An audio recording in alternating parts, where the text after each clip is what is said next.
It was only there for like a month and a half, so it's quite a prolific month.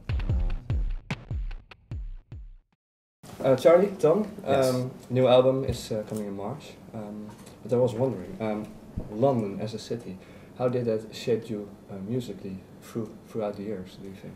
I don't think it really did, you know. I don't think our sound is sort of... I wouldn't think people probably associate it that much with London, other than the fact that we come from there. I mean, we're lucky, obviously, that we got to know other musicians in London, and you know, there's kind of this people who help you when you're starting. But I don't know. I don't think we have a London sound. No, I don't mean the London sound itself, but London as a place. There's a lot of music. How do you go into that flow as a band? Well, London's a great place to start when you're a musician, because there are just so many opportunities, so many venues, you know, differing in sizes that you can play. You can pretty much get a gig anywhere in London, whether it's a small pub or like, you know. So I guess in that sense it's a great place for opportunity. Was it important for you as a band? Yeah, well, our whole kind of band ethos when we were starting off was just to play as many shows as we could. So it's a good place to do that. Although we didn't limit ourselves to London specifically, when we did play London shows, we were able to play all over the place. So.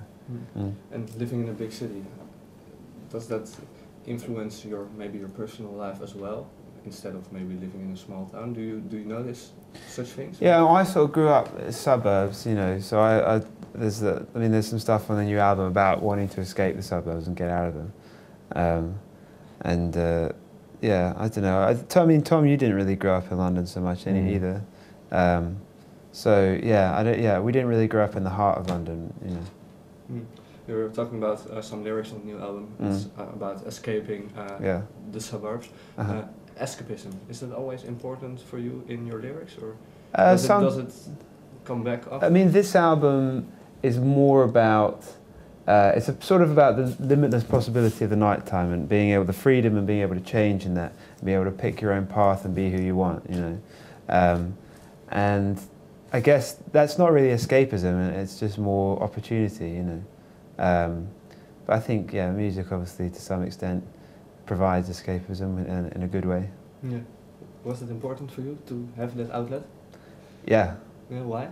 I don't know, it's funny, someone was talking to me the other day about how I find it much easier to be candid in a song than in conversation, you know. So it's always been a very expressive part of me, and it's the way I think I most clearly express myself, and so in that way, yeah, definitely an outlet. I've read that you started writing the songs in a synagogue in East London. Yeah. Why did you start it there? It's just a big room we could all play live together in and have no one complain, you know. Yeah, we used it on the last record as well a little bit to demo, and it just sort of fitted really well. Yeah, but I can imagine that there are other places where no one has... That's true. I mean, it's you kind of, a lot of the sort of rehearsal studios are a bit grim, a bit oppressing, whereas this was a place we could all hang out and feel creative, you know. And the beauty of it is being able to leave all your equipment out, you know, so you can come first thing in the day and just start playing rather than set up all your gear. Yeah, that's the good thing. And had the whole vibe of such place. Yeah, What was that with your music or the way you feel?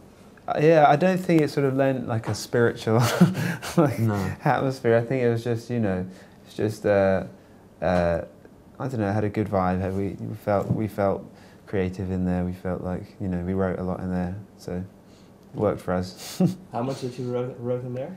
I think there's like 5 or 6 songs on the record written in there, maybe like 5. Yeah, it was only there for like a month and a half, so it's quite a prolific month and a half. Yeah. And where did the other songs came about? We did a session there, then we did a session in Henley at the studio that was owned by the drummer from Jethro Tull, and then we did another session in this East London studio, just a little room. And then some of it, it was finished. We recorded the album in LA, and so some of it was kind of finished there. Did you meet the drummer of Jethro Tull? Yeah, Barry, yeah. He's come in every day and say hi. Take us down to the pub in the evening. Did he talk much about his experiences? He did. He was telling us about his life on the road. Yeah, It's different back in the 70s. Grueling tours and stuff. Yeah, yeah. What did you learn from him? I don't know really. Just kind of, I just heard some good stories. Just hear, you know, he's a nice guy. Man of the world. Yeah. Okay. So you don't feel that as much rock and roll as he when you were telling It's a different things. Well, you know, he had different kind of rock and roll. He was able to buy a huge mansion in Henley when he was 21 or something. That's true. There was a lot more money in it back then.